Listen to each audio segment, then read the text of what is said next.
Situation कुछ इस तरह की इस वक्त बन चुकी हुई है कि हम अदालतों को बीच में ना लाएं।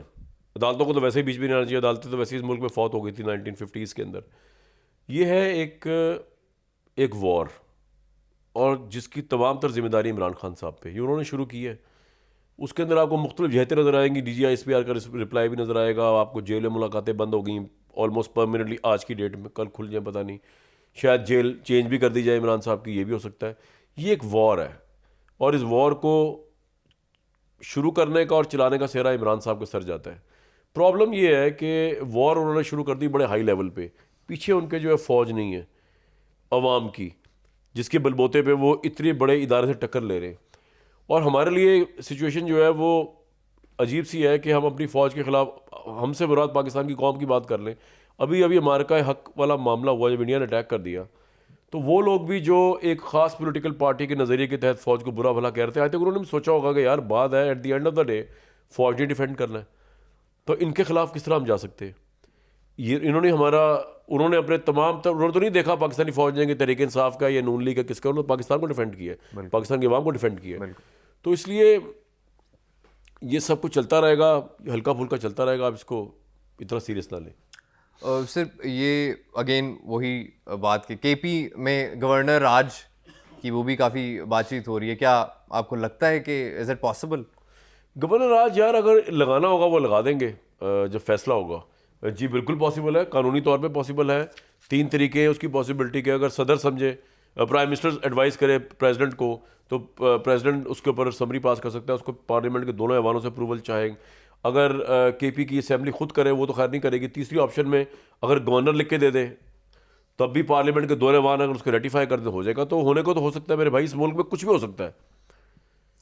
गाम साहब, मरीम नवाज साहिबा की गवर्नमेंट बड़े प्रोजेक्ट्स, बड़े प्रोग्राम्स ला रही हैं, पब्लिक के लिए क्या रिलीफ आपको नज़र आया उनकी यार तरफ से? मैंने इनकी CM शिप को उस तरह ग्राउंड पे जाके मुआयना नहीं किया कि अवाम क्या सोच रही है इस बारे में, तो मैं इसका कुछ जवाब ख़ास दे नहीं सकूँगा कि उनकी पॉपुलैरिटी में इजाफा हुआ है या नहीं हुआ है इन प्रोजेक्ट से। I can't comment on that, क्योंकि मैं उस तरह पब्लिकली मैं जाके मैंने नहीं पता किया, इंटरेक्ट किया कि मरीम नवाज साहिबा जब से CM बनी है, प्रोजेक्ट्स तो वो कर रही हैं, लेकिन मुझे नहीं पता अवाम में उनकी क्या पजीराई है, अवाम किस तरफ है। मैं एक एग्जांपल दे देता हूँ, मंसूबे जैसे आ रहे हैं और एग्रेसिव जो है लॉ मेकिंग। मनसूबों से पॉपुलैरिटी नहीं होती। देखें चौधरी परवेज़ इलाही, जिस वक्त मुशर्रफ साहब ने इलेक्शन अनाउंस किया 2008 का, Parvez Elahi was one of the most successful CM of Punjab, और उनके 1122 वगैरह इनके प्रोजेक्ट्स हैं, और बेतहाशा इस तरह के इनके प्रोजेक्ट्स थे जो पाकिस्तान में नए थे, और उस वक्त लग रहा था कि they are hot party, they are going to win Punjab and they are going to win federal. लेकिन भाई अवाम ने जब पर्ची निकली तो पीपल्स पार्टी के हक में निकली। प्रोजेक्ट से कुछ नहीं होता, ये सिर्फ दिखाने के स्ट्रक्चर्स हैं। स्ट्रक्चर्स के नीचे जो अवाम है, अवाम के दिल में कौन है, ये चलता है पता जब कोई इलेक्शन हो। तो उसके मुतालिक तो हम नहीं कह सकते कि ये प्रोजेक्ट्स विल।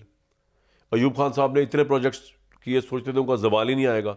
67 में उनके खिलाफ ऐसी मूवमेंट चली कि अभी ये ट्रैफिक एक्ट जैसे चेंज हुआ तो फ़ौरन से गिरफ्तारियां शुरू होगी।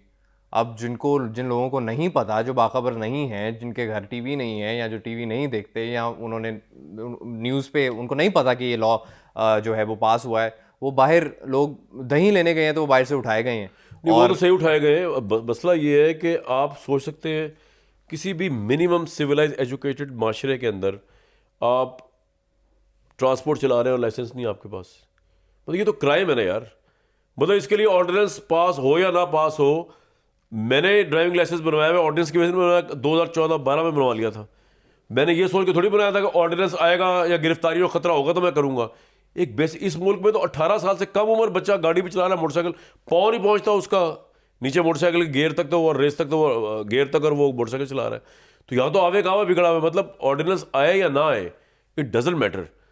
ये तो एक बेसिक कॉमन सेंस की बात है मेरे भाई। सर, आप बाहर जाते हैं, आप UK भी काफ़ी जाते हैं, आपने देखा होगा, कभी आपको मौका मिला हो तो वहाँ पे वो छोटे छोटे नर्सरी में जो बच्चे होते हैं जूनियर स्कूल के, उनको बिब्स पहना के वो ट्रैफिक की, और वो फुटपाथ्स पर उनको जो है बड़े डिसिप्लिन के साथ वॉक करवा रहे होते हैं, ज़ीब्रा क्रॉसिंग जो है वो क्रॉस करवा रहे होते हैं। तो ये गवर्नमेंट ये रूट कॉज जो है कि अगर बच्चा जो है जो स्कूल में अभी आया जूनियर मतलब छोटा बच्चा है उसी को वहाँ से सिखाना शुरू कर देंगे तो इनको ये बाद में ये मेरे भाई बात ये है कि पाकिस्तान में जो सबसे निगलेक्टेड शोबा है ना, जो मैंने अपनी सारी ज़िंदगी देखा है, वो एजुकेशन। अभी तो आपका बेसिक एजुकेशन का स्ट्रक्चर जो है आपने वो नहीं दे सकी। यानी मेरे दौर में मैं आपको बताता हूँ कि इतनी कन्फ्यूजन थी कि आधा टाइम हमारा इंग्लिश मीडियम था, फिर उन्होंने उर्दू मीडियम कर दिया और फिर इंग्लिश मीडियम कर दिया। मतलब इस मुल्क की प्रायोरिटी एजुकेशन है। आपको पता क्यों नहीं है? क्योंकि ये पाकिस्तान की 60% 65% आबादी अभी भी रूरल एरियाज़ में रहती है। एजुकेशन वहाँ पे है ही नहीं। ये जितने वोट लेके आते हैं आपके सियासतदान जो है, फ्यूडल्स जो है, फ्यूडल से मुराद वो पग वाला फ्यूडल नहीं है। जो बंदा जो है वो मौरूसियत पे वोट लेता है, मैं उसको ही फ्यूडल समझता हूँ। जो बंदा जो है वो अपने इलेक्टेबल होने की बेस पे वोट ले रहा है, एक ख़ानदान दर ख़ानदान, वो अच्छा है या बुरा, उसकी बेस पे उसने वोटर को मज़ारा बनाया हुआ है। मज़ारे से मुराद यहाँ पे लिटरल मज़ारे की बात नहीं हो रही, जिसकी सोच ही नहीं है। उसको आप क्योंकि खाना दे रहे हैं, उसको आप रहने की जगह दे रहे हैं, तो वो आपको वोट दे रहा है, चाहे आप करप्ट हैं या आप अच्छे हैं, बुरे हैं या बदकिरदार हैं, जो भी हैं। वो उन्होंने इसलिए रखा हुआ है एजुकेशन में लेस प्रायोरिटी इन तमाम पॉलिटिकल गवर्नमेंट्स ने, कि अगर लोगों में शऊर आ गया गाँव के अंदर तो इनको वोट ही नहीं पड़ेगा।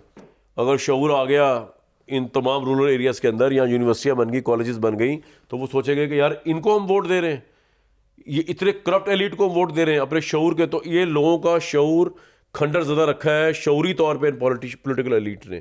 तो एजुकेशन तो प्रायोरिटी नहीं है। आप कह रहे हैं कि ड्राइविंग के वोट पहना के तो वो देंगे। मेरे भाई, ऑरेंज ट्रेन बनाने से आप इंग्लैंड नहीं बन सकते। इंग्लैंड के माशी, अखलाकी, एजुकेशनल, टेक्नोलॉजिकल ओवरऑल सुपरमेसी को नहीं मैच कर सकते क्योंकि आपने ऑरेंज ट्रेन बना ली है। ये तो दिखावे हैं, चीप टैक्टिक्स है, करी जाए, इससे क्या होगा? नीचे ग्रास रूट में आपकी एजुकेशन कहाँ स्टैंड करती है, बच्चियों की खास तौर पे, कि आज भी बच्चियां जो आपने इंफ्रास्ट्रक्चर इतना पैथेटिक बनाया हुआ है कि बच्चे और बच्चियां जो कई कई किलोमीटर दूर जाके आपने स्कूल, मतलब आप कह रहे हैं कि नहीं जाओ, ये सिचुएशन है। यहाँ आपने ऑरेंज ट्रेन चला दी है, वहाँ पे आप सड़कें और बस नहीं चला रहे ताकि वो स्कूल तक की, घर से लेके स्कूल तक की, ताकि देहात के बच्चे बढ़ गए तो इनको वोट कहाँ से पड़ेगा? कामर साहब, इमरान खान साहब पर तनकीद होती रही कि उन्हें इस्टेब्लिशमेंट के साथ लड़ाई नहीं करनी चाहिए थी। नवाज शरीफ साहब पर तनकीद हो रही है कि उन्होंने इस्टेब्लिशमेंट के साथ मुफाहमत कर ली और वोट को इज्जत दो का बयानिया छोड़ दिया। आपको इन दोनों में से किस चीज़ ने सबसे ज़्यादा मायूस किया? मुझे इन दोनों ने मायूस नहीं किया, क्योंकि मैं लोगों के मुतालिक ज़्यादा सोचता नहीं हूँ। वैसे तो मैं अपनी लाइफ में ज़्यादातर लोगों के मुतालिक सोचता ही नहीं हूँ, ना अच्छा ना बुरा सोचता ही नहीं हूँ। तो ये जो पाकिस्तान के पॉलिटिकल, इनके ये जो आप जो बता रहे हैं, इनके आप ये सोच रहे हैं कि मैं कि मैनिफेस्टो के मुतालिक सोचता हूँगा। 3 हरफ है भाई, 4 हरफ भेजे आप इन पे, सोचा ही ना। क्योंकि मैनिफेस्टो भी गलत, वो भी अफसाने, उन पे इम्प्लीमेंट तो खैर कभी होना ही नहीं। उनकी कोई हैसियत ही नहीं है, वो सिर्फ शो पीस है। अगर अभी आपको अडियाला जेल खान साहब से मिलने दिया जाए जी और आपको स्कूप होगा स्टोरी, और आपको इंटरव्यू करने का मौका मिले, तो आप उनसे क्या सवाल पूछेंगे ऑन कैमरा और ऑफ कैमरा?